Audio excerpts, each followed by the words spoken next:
முத்து தான் பண்ண தப்பையெல்லாம் மறந்து எங்கள் மீனா கிட்ட வந்து மன்னிப்பும் கேட்குறாங்க. நான் அப்படி சொல்லியிருக்க கூடாது தான். என்ன இருந்தாலும் அது உங்கள் ஃபேமிலி.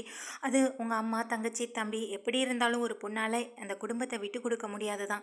இதை நான் புரிஞ்சு நடந்திருக்கணும். ஆனால் புரியாமல் நான் பேசுனது என்னோட தப்பு தான் மீனா. என்னை மன்னிச்சிருன்ற மாதிரி வந்து பேச இங்கே மீனா ரொம்ப சந்தோஷப்படுறாங்க. பரவாயில்ல விடுங்கன்ற மாதிரி ரெண்டு பேரும் சமாதானம் ஆக இது வந்து விஜயாவுக்கு ரொம்ப அதிர்ச்சி ஆகுது. இந்த பிரச்சனையை இன்னும் பெருசுப்படுத்தலாம், இந்த பிரச்சனையை வளர விட்டுக்கிட்டே இருக்கணும், இதை இதோட வந்துட்டு கட் பண்ணி விட்டுறக்கூடாதுன்னு நினச்ச விஜயாவுக்கு இங்கே முத்து வந்து இப்படி மாறினது, இப்படி பேசுனது எல்லாமே அதிர்ச்சியாக இருக்கும்போது நீங்கள் விஜயாட்ட போய் நேராகவே மீனா சொல்கிறாங்க, இப்போ நாங்கள் ரெண்டு பேரும் ஒன்று சேர்ந்துட்டோம் இப்போ உங்களுக்கு சந்தோஷமா அப்படின்ற மாதிரி கேட்க எங்கள் விஜயா முறைச்சபடியே பார்த்துட்டு இருக்காங்க. அவங்களே எதுவும் பேசாமல் அங்கேருந்து கிளம்ப எங்கள் மீனாவுக்கு ரொம்ப சந்தோஷம். எப்போதும் போல் தன்னுடைய வேலைகளை வீட்டில் பார்க்கவும் ஆரம்பிச்சிடுறாங்க. எங்கள் முத்துவுக்காக ஸ்பெஷலாக சமையலும் செஞ்சு கொடுக்க அதையும் முத்து ரொம்ப சந்தோஷமாக சாப்பிட இது அண்ணாமலைக்கும் ஒரு விதமான சந்தோஷமாக இருக்குது. இதுக்கு முன்னாடியெல்லாம் எந்த பிரச்சனை வந்தாலும் ஒரு வாரத்துக்கு அந்த பிரச்சனை சரியாகவே ஆகாது. ஆனால் இன்னைக்கு அடுத்த நாளே சரியாகிருக்குண்ணா, எல்லாம் உன்னால தான் மீனா அப்படின்ற மாதிரி எங்கள் மீனாவை ரொம்ப பெருமையோடு பேசிக்கிட்டு இருக்க எங்கள் மனோஜ் ரோஹினி ரெண்டு பேருமே சாப்பிட்டுட்டு கிளம்புறாங்க வேலைக்கு. அவங்க வந்து ஆஃபீஸ் போகணும் அப்படின்னு சொல்லிட்டு கிளம்புறாங்க. விஜயா கிட்ட சொல்லிட்டே கிளம்புறாங்க. ரெண்டு பேருமே அங்கே போகிறாங்க. அங்கே தன்னுடைய ஷோரூமுக்கு இங்கே ரோஹினி சொல்கிறாங்க, நான் வந்து பார்லருக்கு போகணுமேன்னு சொல்ல, கொஞ்ச நேரம் தானே ரோஹினி, வா வந்து பார்த்துட்டு போகலான்னு சொல்லி கூட்டிகிட்டு போகிறாங்க. அங்கே போனதுக்கு பிறகு நிறைய கஸ்டமர்ஸ் வர அவங்கள கவனிச்சிட்டு இருக்காங்க ரோஹினி. அப்போ தான் வந்து ஒரு பேட்டி எடுக்கிறேன்னு சொல்லி ஒரு 4-5 பேர் வந்து எங்கள் மனோஜ் ரோஹினி பேட்டி எடுக்கிறதுக்காக வராங்க. யார் நீங்கள், எதுக்காக இவ்வளோ தூரம் என்னை தேடி வந்திருக்கீங்கன்னு சொல்லி கேட்க, நாங்கள் வந்துட்டு ஒரு லோக்கல் சேனல்லேருந்து வரோம் சார், உங்களை பற்றின ஒரு இன்ட்ரொடக்ஷன், நீங்கள் எப்படி கஷ்டப்பட்டு முன்னேறினீங்க, புதுசாக நீங்களும் கம்பெனி ஓப்பன் பண்ணியிருக்கீங்கன்றதை நாங்களும் கேள்விப்பட்டோம். அதுக்காக தான் உங்களை மாதிரியான ஆட்களை நாங்கள் பேட்டி எடுத்து அதை எங்கள் சேனலில் ஒளிபரப்பு பண்ணும் பொழுது இது நிறைய பேருக்கு என்கரேஜாக இருக்கும். இதை பார்க்கும்போது நிறைய பேர் நம்மளாலே முடியும், நம்மளாலே சாதிக்கலாம் அப்படின்ற மாதிரியான ஒரு எண்ணம் அவங்களுக்கு வரும். அதுக்காக மட்டும்தான் சார், நீ உங்களை பற்றின கொஞ்சம் டீட்டெயில்ஸ் எல்லாம் சொன்னீங்கன்னா எங்களுக்கு உதவியாக இருக்கும் அப்படின்னு சொல்லி எங்கள் பேட்டி எடுக்க வந்தவங்க மனோஜ் ரோஹினி கிட்டே கேள்வி கேட்க ஆரம்பிக்கிறாங்க. ரோஹினி ரொம்ப சந்தோஷமாக தலையாட்ட, மனோஜும் ரொம்ப ஹாப்பியாக இங்கே தன்னை பற்றிய பேட்டியை கொடுக்க ஆரம்பிக்கிறாங்க. அதில் அவங்க கேட்குற முதல் கேள்வி, நீங்கள் எவ்வளோ சார் படிச்சிருக்கீங்க, என்ன படிச்சிருக்கீங்க, படித்த படிப்புக்கான வேலையை தான் இப்போ பண்ணிகிட்ருக்கீங்களான்னு சொல்லி கேட்க, அதுக்கு மனோஜ் சொல்கிறாங்க, நான் 7 டிகிரி முடித்தேன், நிறைய இடங்களில் வேலைக்கு தேடி அலைஞ்சேன், ஆனால் எங்கேயுமே எனக்கு வேலையும் கிடைக்கல, கிடைச்ச வேலையும் சரியாக அமையலை. அதனால் என்னுடைய மனைவி மூலமாக எனக்கு கிடைச்ச இந்த வாய்ப்பை தவற விடக்கூடாதுன்றதுக்காக தான் எனக்கு என்னுடைய படித்த படிப்புக்கு ஏற்ற மாதிரியும் கொஞ்சம் அதோட ஒத்து போகலைனாலும் கூட ஓரளவு கம்பேர் பண்ணுற அளவில் இதை நான் பெரிய அளவில் கொண்டு வருவேன்ற நம்பிக்கை இருந்ததுனால தான் நான் இந்த பிஸ்னஸை தேர்ந்தெடுத்தேன். முழுக்க முழுக்க எனக்கு உறுதுணையாக இருந்தது என்னுடைய மனைவி மட்டும்தான் அப்படின்னு சொல்கிறாங்க. அப்போ தான் எங்கள் வீட்டில் வந்துட்டு, அப்பா லோக்கல் சேனல் பார்க்குறீங்களா, அந்த சேனலில் இப்போ மனோஜ் கொடுக்குற பேட்டி தான் போயிட்டுருக்குன்னு சொல்ல, என்னடா ரவி சொல்கிற அப்படின்னு கேட்குறாங்க அண்ணாமலை. டிவியை போடுன்னு எங்கள் விஜயாவே போய் டிவியை போட்டு வந்து உட்கார எங்கள் முத்து மீனானி எல்லாமே வீட்டில் இருக்கவங்க பார்க்க, இப்போ தானே கிளம்பி போனால் அதுக்குள்ளே சேனலுக்கு பேட்டி கொடுக்குற அளவுக்கு வந்துட்டானே அப்படின்னு எங்கள் விஜயா சொல்ல எல்லாமே வந்து பார்க்குறாங்க. சரின்னு எங்கள் மனோஜோட ப்ரோக்ராமை எல்லாருமே வீட்டில் பார்க்க மனோஜ் ரோஹினி ரெண்டு பேருமே அங்கே கடையில் நின்று பேட்டி கொடுத்துட்ருக்காங்க. அதுக்கப்புறமா அடுத்த கேள்வியை கேட்க ஆரம்பிக்கிறாங்க. இந்த பிஸ்னஸை தேர்ந்தெடுத்ததுக்கு முழுக்க முழுக்க காரணம் உங்கள் ஒய்ஃப் தான் சொல்கிறீங்க. அப்போது உங்கள் ஒய்ஃப் தான் உங்கள் குடும்பத்தில் நீங்கள் உங்கள் ஆசைப்பட்டதை செய்கிறதுக்கு எல்லாத்துக்கும் உறுதுணையாக இருக்கிறாளா? அப்போ உங்கள் பேரண்ட்ஸ், உங்கள் உடன் பிறந்தவங்க இப்படி யாருமே உங்கள் கூட இல்லையா? நீங்கள் தனியாக தான் இருக்கீங்களான்னு சொல்ல, அப்படியெல்லாம் இல்லை, நாங்கள் கூட்டு குடும்பமாக ஒன்றா ஒரே குடும்பம் தான் வாழ்ந்துட்டுருக்கோம். எனக்கு உறுதுணையாக இருக்கிறதுன்னு பார்த்தா ஒரு பக்கம் எங்கள் அம்மா, இன்னொரு பக்கம் என் ஒய்ஃப், இவங்க ரெண்டு பேர் தான் எனக்கு என்கரேஜ்மெண்ட் பண்ணிகிட்டே இருக்கிறது. அதனால தான் நான் இந்த அளவுக்கு வந்திருக்கேன்னு சொல்ல, இங்கே முத்துமீனா ஒருத்தரை மாற்றி ஒருத்தர் பார்த்து சிரிச்சுக்கிறாங்க. ரெண்டு பேருமே எங்கள் அப்பாவை பார்க்க, அதுக்கு பாத்தியிலப்பா, நீ 7 டிகிரி படிக்க வச்சதெல்லாம் பெரிய விஷயமா தெரில, இந்த பிஸ்னஸ் ஆரம்பிக்கிறதுக்கு யார் பணம் கொடுத்தாங்களோ அவங்க தான் அவங்களுக்கு தெய்வமாக தெரியுறாங்கப்பா, அதுதான் இப்படி பேசிக்கிட்டு இருக்கான்னு சொல்ல, விடடா அவன் என்னமோ பேசிட்டு போகிறான், அவன் உயர்ந்து வர்றதே எனக்கு சந்தோஷம்தான், எதுவும் வேலைக்கு போகாமல் வீட்டில் இருந்தால் தானே நான் கவலைப்படணும், அவன் வேலை செய்கிறான்ல அதுவே போதும்னு எங்கள் அண்ணாமலை சொல்ல, விஜயா வந்துட்டு வாயை மூடிட்டு பாருங்க, அவன் என்ன பேசுகிறானோ அதை கேளுங்க அப்படின்ற மாதிரி சொல்லிட்டு இங்கே எல்லாமே டிவி பார்த்துட்டு இருக்காங்க. அங்கே மனோஜையும் கேள்வி கேட்குறாங்க. உடனே மனோஜும் சொல்கிறாங்க, நான் மட்டும் ஒர்க் பண்ணலை, என்னுடைய ஒய்ஃபும் கூட தனியாக ஒர்க் பண்ணிகிட்டு இருக்காங்க, சொந்தமாக பார்லர் வச்சு நடத்துகிறாங்கன்னு சொல்ல, இதை வந்து கேட்டதுமே இங்கே ரோஹினி ரொம்ப அதிர்ச்சியாகிறாங்க. ஏன்னா இந்த ப்ரோக்ராமில் லைவாக வேறு டிவியில் போயிட்டுருக்கு, இதை மேடம் பார்த்தாங்கன்னா என்ன நினைப்பாங்க அப்படின்ற பயந்து அவங்க மனசுக்குள்ளே ஓடுது. உடனே அவங்கள பார்த்து கேட்குறாங்க, அப்படிங்களா மேடம், நீங்கள் என்ன பிஸ்னஸ் பண்ணுறீங்க அப்படின்னு சொல்லி கேட்க, நான் சொந்தமாக பார்லர் வச்சுருக்கேன் அப்படின்னு சொல்கிறாங்க. அப்படியா, இங்கே பக்கத்துலேயே இருக்கீங்களா அப்படின்னு சொல்லி கேட்க, இல்ல நான் நுங்கப்பாக்கத்துல வச்சிருக்கேன் அப்படின்ற மாதிரி சொல்றாங்க. இத கேட்டவங்களும் ரொம்ப உண்மையிலேயே நீங்க 2 பேருமே கிரேட். நீங்க கணவனுக்காக மனைவியும், மனைவிக்காக கணவனும் ஒருத்தர ஒருத்தர் புரிஞ்சுகிட்டு நல்ல மாதிரியா வாழ்க்கைய நடத்துறீங்க. இதே போல உங்கள போல பலருமே இதே போல தங்களோட வாழ்க்கைய நடத்துனாங்கன்னா ரொம்ப நல்லாருக்கும். பல இளைஞர்கள் வேலை இல்ல, படிச்ச படிப்புக்கான வேலை கிடைக்கலன்னு சொல்லி தன்னுடைய வாழ்க்கைய ஒரு விதமான ஒரு வட்டத்துக்குள்ளேயே முடிச்சிடுறாங்க. அத தாண்டி நம்மளுக்கு உலகம் இருக்கு. நம்ம அத தாண்டி போனா நம்மளால சாதிக்க வேண்டியது நெறைய இருக்கு அப்படின்றதுக்கு இங்க நெறைய பேர் உதாரணமா இருக்காங்க. நாங்க நெறைய பேர பேட்டி எடுத்திருக்கோம். அதுல உங்களையும் பேட்டி எடுத்திருக்கோம். அந்த வகையில எங்களுக்கு ரொம்ப சந்தோஷம். இது மாதிரி ப்ரோகிராம நெறைய பேர் பார்ப்பாங்க. மக்கள் எல்லாரும் பார்க்கும்பொழுது அவங்களுக்கு ஒரு ஒரு உறுதுணையாவும் அவங்கள ஒரு என்கரேஜ் பண்ணுற மாதிரி இருக்கும். அதுக்காக தான் இந்த மாதிரியான ப்ரோக்ராம்லாம் நாங்கள் நடத்திட்டுருக்கோம். அடுத்தடுத்து இதே போல் பல பேர் இருக்காங்க. அவங்களையும் நாங்கள் பேட்டி எடுக்க வேண்டியது இருக்குது. சரிங்க மேடம் அப்படின்னு சொல்லிட்டு அந்த பேட்டி அதோட முடிச்சுட்டு இங்கேருந்து கிளம்புறாங்க. அப்பா என் பையன் என்னையும் விட்டு கொடுக்காம அந்த பேட்டியில் பேசினா அது வரைக்கும் சந்தோஷம்னு சொல்ல, பார்த்தீங்களப்பா அப்படின்ற மாதிரி எங்கள் முத்து மீனாவும் சொல்ல, உனக்கு பொறாமடான்னு எங்கள் விஜயா பார்த்து சொல்கிறாங்க. இதை கேட்ட எங்கள் மீனா, எனக்கு பொறாமைலாம் ஒன்றும் கிடையாது. இப்படியே நான் இங்கேயே பேசிக்கிட்டு இருந்தேன்னா என்னுடைய வேலை என்னாகிறது, நான் கிளம்புறேன் மீனா அப்படின்னு சொல்லிட்டு அவங்களும் கிளம்ப இங்கே ரவியும் ஸ்ருதியும் கிளம்புறாங்க. கிளம்பி அவங்களும் தன்னுடைய வேலைகளை பார்க்க போக இங்கே ஈவினிங் மனோஜ் ரோஹிணி 2 பேருமே வீட்டுக்கு வந்தவங்கள நீங்கள் நில்லுங்க நில்லுங்க, இப்போ ஊர்க்கண்ணெல்லாம் உங்கள் மேலேயே தான் இருக்குது, நான் போய் உங்களுக்கு ஆரத்தி தட்டை எடுத்துகிட்டு வரேன்னு சொல்லிட்டு போக, இப்போ எதுக்கு ஆரத்தி எல்லான்னு சொல்ல, ஆமாம் இங்கே முத்து மீனா மட்டும் எது பண்ணாலும் ஆரத்தி எடுத்துகிட்டு வான்னு சொல்லி என்கிட்ட ரொம்ப ஆர்டர் போடுறீங்க, ஆனால் எங்கள் மனோஜும் ரோஹிணியும் எந்த அளவுக்கு சாதிச்சுட்டு வந்திருக்காங்க அப்படின்னு சொல்ல, அப்படி என்னத்தை சாதிச்சான் பையன் அப்படின்னு சொல்ல, ஆமாம் தேடி வந்து பேட்டி எடுக்கிற அளவுக்கு அவன் பிஸ்னஸை அவன் நல்ல முறையில் கொண்டு போயிட்டுருக்கான்ல, அதுக்காக தான் இப்படி கொண்டு போனதுனால தான் பல பேர் இப்போ மனோஜையும் தேடி வர ஆரம்பிச்சிருக்காங்க. இப்போ இந்த ப்ரோக்ராமை பார்த்து இன்னும் எத்தனை பேர் வருவாங்களோ அப்படின்னு இங்கே வந்து மனோஜை பார்த்து விஜயாவும் ரொம்ப சந்தோஷத்தோட சொல்ல, ஆரத்தி தட்டெல்லாம் எடுத்துகிட்டு வந்து கரைக்கிறாங்க. ஏன் ஆண்டி இதெல்லாம்னு சொல்லி எங்கள் ரோஹிணி கேட்க, நீ எருமா அப்படின்னு சொல்லிட்டு 2 பேருக்குமே வந்துட்டு ஆரத்தி கரைச்சி உள்ளே கூட்டிகிட்டு வராங்க. உள்ளே கூட்டிகிட்டு வந்து உட்காருங்க 2 பேரும் சொல்லி உட்கார வச்சு, என்ன மனோஜ் திடீர்னு பேட்டியெல்லாம் கொடுத்துருக்கேன்னு சொல்ல, தேடி வந்தாங்கம்மா அப்படின்னு சொல்கிறாங்க. உன் திறமைக்கு இப்போ உன்னைய தேடி ஆட்கள் வரலாம் ஆரம்பிச்சிட்டாங்களேன்னு சொல்ல, நானும் அதே தாமா ரோஹிணிட்டு சொல்லிட்டு இருந்தேன். அன்னைக்கு நான் போய் அந்த சாமியாரை பார்த்தேன், அதுவும் பவர்ஃபுல்லான சாமியார். அவர் சொன்னதுக்கு அப்புறத்துலேருந்து தான் எனக்கு இப்போல்லாம் நல்லதாகவே நடந்துட்டுருக்குமா அப்படின்னு சொல்ல, ஒரு நாள் நானும் உங்களை அங்கே கூட்டிகிட்டு போகிறோமான்னு சொல்கிறாங்க. என்னடா என்னடா பேசிக்கிட்டு இருக்கேன்னு சொல்ல, காலையிலேருந்து இவர் இப்படி தான் அடி என்கிட்ட பேசிக்கிட்டு இருக்காரு, குழந்தை பிறக்கணும்னா சாமியாரை போய் பார்க்கணும்னு சொல்கிறாரு, நான் என்ன சொன்னாலும் இவர் கேட்குற மாதிரியே இல்லைன்னு சொல்லி இங்கே ரோஹிணி அப்படியே பேசிட்டு கிளம்பி உள்ளே போய்ட்றாங்க. ஏண்டா மனோஜ் இப்போ தான் கொஞ்சம் நல்ல விதமாக சொல்லிட்டு இருந்தேன், அதுக்குள்ளே நீ என்னடானா திரும்பவும் சாமியார் கோயில்னு சொல்லி எங்கேயாவது போய் உட்காந்து தொலைஞ்சிடாதன்னு சொல்லி எங்கள் விஜயாவும் திட்டுறாங்க. மனோஜை பார்த்து எங்கள் அண்ணாமலையும் இவெல்லாம் எப்போதும் திருந்த போகிறதே கிடையாதுன்னு சொல்லிட்டு அவரும் உள்ளே கிளம்பி போக, இங்கே மனோஜ் யோசனையாகவே இருக்காங்க. அவரை கண்டிப்பாக ஒரு நாள் போய் பார்த்தே ஆகணும்.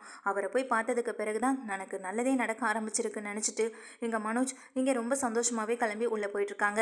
அதுக்கு பிறகு எங்கள் மீனாவும் வந்துட்டு பூவெல்லாம் கொடுத்துட்டு வீட்டில் வந்து கிச்சன் வேலையை சமைச்சிட்ருக்கா. கொஞ்ச நேரத்துலேயே முத்து வீட்டுக்கு வந்துடுறாங்க. இங்கே என்ன மீனா எனக்கு காஃபி வேணும் அப்படின்னு சொல்லி இங்கே உள்ளே வராங்க ஸ்ருதி. இதோ இருங்க ஸ்ருதின்னு சொல்லி காஃபியெல்லாம் எடுத்து கொடுத்துட்டு இங்கே ஹாலுக்கு வரும் பொழுது யாரோ 2-3 பேர் வீட்டு வாசலில் வந்து நிற்கிறாங்க. யார் நீங்கள் அப்படின்னு சொல்லி எங்கள் விஜயா கேட்குறாங்க. உள்ளே வரலாமான்னு கேட்கும் பொழுது, ஒருவேளை இவங்க மனோஜ் தேடியும் ரோஹிணியை தேடியும் வந்திருப்பாங்களோ, கண்டிப்பாக அவங்கள தேடி தான் வந்திருக்கணும். இன்றைக்கி காலையில் இந்த ப்ரோக்ராமை பார்த்ததுலேருந்து எப்படியும் இன்னைக்கிலேருந்து கூட்டம் நாளையிலேருந்து கூட்டமே அலமோத போகுது. இவங்க ஏதாவது ஆர்டர் கொடுத்துட்டு போகலான்னு தான் வந்திருப்பாங்க. சரி வரட்டும், வாங்க வாங்க வாங்க அப்படின்னு சொல்லி ரொம்ப ஆசையோட விஜயா உள்ளே கூட்டிகிட்டு வராங்க. உள்ளே கூட்டிகிட்டு வந்ததும் இங்கே மீனா முத்து 2 பேருமே ஆச்சரியத்தோட பார்த்துட்ருக்காங்க. ரோஹிணி விஜயா அப்புறம் அண்ணாமலைன்னு சொல்லி எல்லாருமே வரேன். அண்ணாமலை யார் விஜயான்னு சொல்லி கேட்க, யாருன்னு தெரியலையாங்க, நம்ம மனோஜை தேடி வந்திருக்காங்க. மனோஜும் ரோஹிணி காலையில் பேட்டி கொடுத்தாங்கல்ல, அது மூலமாக தான் இப்போ பிரபலம் ஆயிருப்பாங்க போல், அவங்கள பார்த்து பேசிட்டு போகிறதுக்காக தான் வந்திருக்கணும் அப்படின்னு சொல்ல, ஆமாம் அவங்கள பார்த்து பேசுகிறதுக்கு என்ன வேண்டியிருக்கு, எதுவாக இருந்தாலும் நாளைக்கு கடையில் போய் பார்த்துருக்கலாம், கடையில் போய் பேசியிருக்கலாமே அப்படின்னு சொல்லிட்டு இருக்க நேரத்தில் இங்கே ரோஹிணியை இவங்களை எங்கேயோ பார்த்த மாதிரி இருக்கேன்னு சொல்லி யோசிக்கிறாங்க.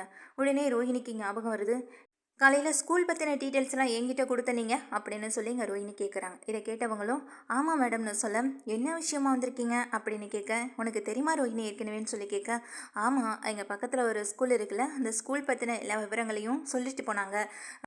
பசங்க இருந்தால் சேர்க்கணுன்றதுக்காக ஆண்டி அப்படின்னு சொல்ல, அப்படியா, சரி எங்கள் வீட்டில் அப்படி எந்த குழந்தைங்களும் இல்லையேன்னு சொல்லிட்டு இருக்காங்க. உடனே வந்திருக்கவங்க, நாங்கள் எங்கள் ஸ்கூல் ஃபங்க்ஷனுக்காக இன்வைட் பண்ணிட்டு போகலான்னு வந்தோம் அப்படின்னு சொல்ல, உடனே எங்கள் விஜயா ரொம்ப சந்தோஷத்தோட, ஓ மனோஜ் ரோஹினி இன்வைட் பண்ணிட்டு போகலான்னு வந்தீங்களா, புதுசாக வளர்ந்த பிஸ்னஸ் மேன் சொல்லி இன்றைக்கி தான் வந்துட்டு எங்கள் ரெண்டு பேரையும் பேட்டியை வேற எடுத்தாங்க.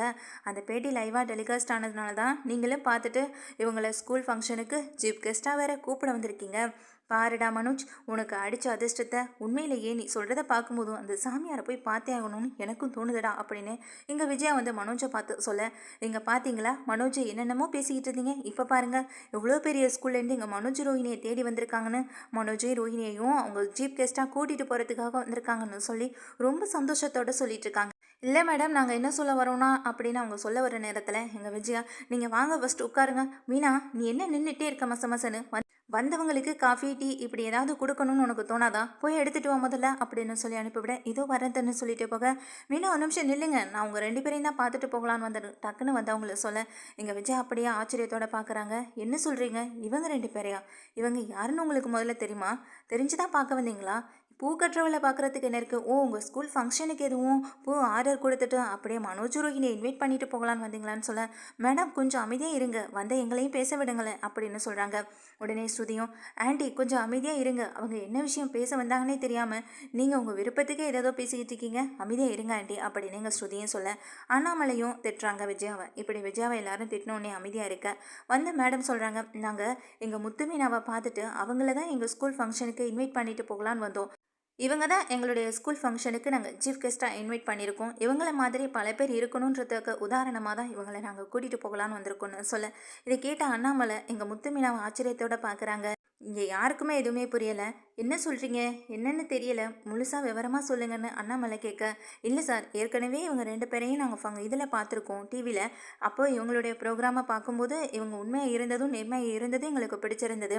அந்த ஒரு விஷயத்துக்காகவே நாங்கள் இவங்களை தேடி அலைஞ்சிட்டு இருந்த நேரத்தில் தான் இவங்க எங்கள் கண்ணில் பட்டாங்க. அவங்கக்கிட்ட இந்த ஸ்கூல் எங்களுடைய ஸ்கூலில் இருக்கிற ஸ்காலர்ஷிப்பு, அதில் என்னென்ன ப்ரோக்ராம்ஸ், இது மாதிரி எல்லா டீட்டெயில்ஸும் இவங்கக்கிட்ட சொல்லும்போது இவங்களுக்கு ரொம்பவே பிடிச்சிருந்தது. அதனால் இவங்க தான் ஒரு குழந்தையையும் எங்கள் ஸ்கூலில் வந்துட்டு சேர்த்து விட்டுருக்காங்க அப்படின்னு சொல்கிறாங்க.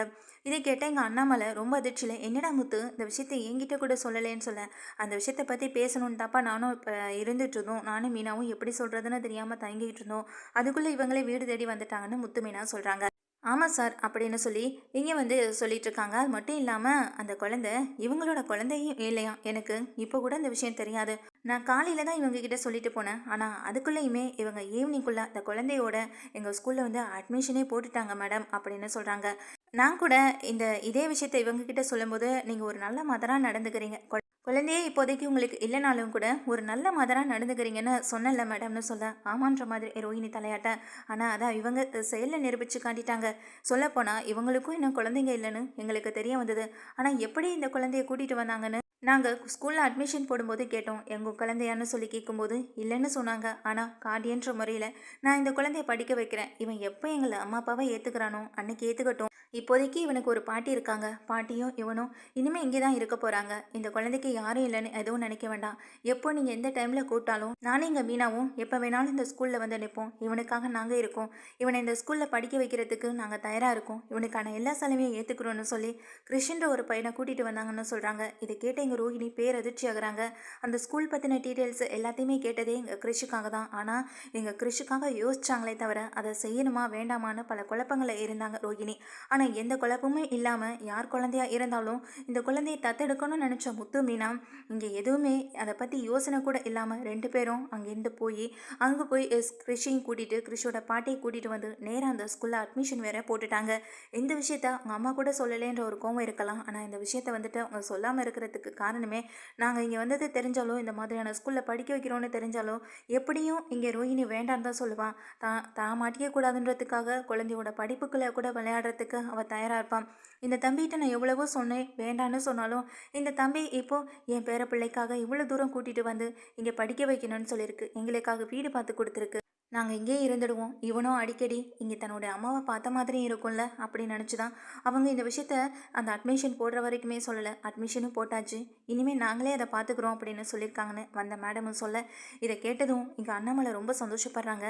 உடனே அந்த மேடம், பெத்த பிள்ளைங்களுக்கே இந்த காலத்தில் செலவு பண்ணுறதுக்கு யோசிக்கிறவங்க நிறைய பேர் இருக்கிறாங்க. ஆனால் அதையெல்லாம் தாண்டி நீங்கள் யாரோ ஒருத்தவங்களுடைய குழந்தைய படிக்க வைக்கணும்னு நினச்சி அந்த குழந்தைக்காக நாங்கள் இருக்கோம்னு சொல்லி வந்து நின்னது எங்களுக்கு உண்மையிலேயே மெய்சில் இருக்க வச்சுது. உங்களை மாதிரி எல்லாருமே இருந்துட்டாங்கன்னா இந்த உலகத்தில் ஒரு சின்ன குழந்தைங்க அனாதையாக இருக்கணுன்ற அவசியமே கிடையாது. அவங்களுடைய படிப்புக்காக அவங்களுடைய எல்லா தேவைகளுக்காகவும் நீங்கள் செய்கிறேன்னு சொன்னது உண்மையிலே எங்களுக்கு ரொம்ப சந்தோஷம்.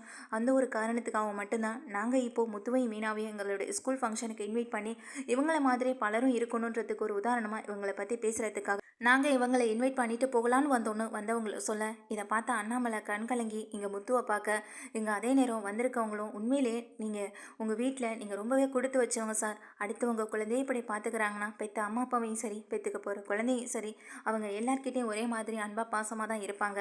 இதுதான் அவங்களுடைய உண்மையான குணம். ப்ரோக்ராம்காக நடிக்கிறாங்க அப்படின்னு சில பேர் நினச்சிட்டு இருந்தாலும், ஆனால் உண்மையிலே இவங்க எப்படிப்பட்டவங்கன்னு எங்களுடைய ஸ்கூல் ஃபங்க்ஷனில் எல்லாருக்கும் முன்னாடி நிரூபிக்க தான் போகிறோம். அன்னைக்கு எல்லாருமே இங்கே முத்து மீனாவை பற்றி தெரிஞ்சுக்க தான் போகிறாங்கன்னு இங்கே வந்திருக்க அந்த மேடம் 2 பேருமே சொல்லிவிட்டு இன்வைட் பண்ணிவிட்டு அதுக்கான இன்விடேஷனையும் கொடுத்துட்டு இங்கே மனோஜை ரோஹிணியும் பார்த்துட்டு அப்படியே கிளம்புறாங்க. இங்கே விஜயா பெருமை பேசி அவங்க கிட்ட அசிங்கப்பட்டு அவமானப்பட்டு நின்னது தான் மிச்சம். வந்தவங்க பதிலால் இங்கே முத்துமீனா எப்படிப்பட்டவங்க எப்படி உயர்ந்தவங்கன்றதை நிரூபித்து காட்டிட்டு போயிட்டாங்க. இங்கே அதே நேரம் ஸ்ருதியும் ரவியும் இங்கே தன்னுடைய அண்ணன் அண்ணி 2 பேரையும் பாராட்டிட்டு உள்ளே போக எங்கள் அண்ணாமலை பக்கத்தில் வந்து இப்படிப்பட்ட ஒரு விஷயத்த பண்ணது நினச்சி உண்மையிலேயே நான் ரொம்ப பெருமைப்படுறேன். அந்த குழந்தைக்காக நீங்கள் வெயிட் பண்ணுறீங்க. கண்டிப்பாக அந்த குழந்தை உங்களுக்கு சீக்கிரமாக கையில் வந்து சேரும். அவங்க பாட்டியும் கண்டிப்பாக ஒத்துப்பாங்கடா முத்து அப்படின்னு சொல்லிட்டு போகிறாங்க. அதுக்கு பிறகு இங்கே விஜயா சொல்கிறாங்க, ஆமாம் மேலே மாடியில் ரூம் கட்டுறதுக்கே பணம் இல்லைன்னு பேசிக்கிட்டு இருந்தேன். நீங்கள் எப்படி அந்த குழந்தைக்கு இவ்வளோ பெரிய ஸ்கூலில் அவ்வளோ ஃபீஸ் கட்டி எப்படி உங்களால் படிக்க வைக்க முடியும்னு சொல்லி அதுக்கு முத்து சொல்கிறாங்க, அது எங்களோட பிரச்சனை, அதை நாங்கள் பார்த்துக்குறோம். இதில் நீங்கள் கவலைப்படுறதுக்கு எதுவுமே இல்லையே அப்படின்னு சொல்லிட்டு போக எங்கள் விஜயா அப்படியே அசிங்கப்பட்டு தான் நிற்கிறாங்க. இப்படி முத்து மீனா இவ்வளோ பெரிய விஷயத்த பண்ணிட்டு வந்து எதுவுமே இல்லாத மாதிரி அமைதியாக தன்னுடைய தன்னடக்கத்தோடு இருந்து நடந்துக்கிட்டாங்க. ஆனால் எதுவுமே பண்ணாத மனோஜ் ஒரு பேட்டி கொடுத்ததுக்கு அவ்வளோ பெரிய ஆடம்பரத்தை எங்கள் வீட்டில் வந்து காட்டிகிட்டு இருந்தாங்க. கடைசியில் அவமானப்பட்டது எங்கள் மனோஜ் ரோஹிணி தான். எல்லாமே செஞ்சு தன்னடக்கத்தோடு நடந்துட்டு எங்கள் முத்து மீனாவுக்கு தான் மதிப்பு மரியாதை எல்லாமே கிடைக்கிது. இதை ரோஹிணி புரிஞ்சுக்க போகிறாங்களா இல்லையோ, ஆனால் இப்போ கிருஷுக்கு நல்ல மாதிரியான ஒரு படிப்பு கிடைச்சிருச்சு. அது தன்னால் கிடைக்கலையே அப்படின்ற ஒரு வருத்தத்துலையும் தான் அம்மாவாக அவனுக்கு நடந்துக்க முடியலைன்ற ஒரு கஷ்டத்துலையும் இங்கே ரொம்ப வருத்தப்பட்டு இருந்துட்டு இருக்காங்க ரோஹிணி.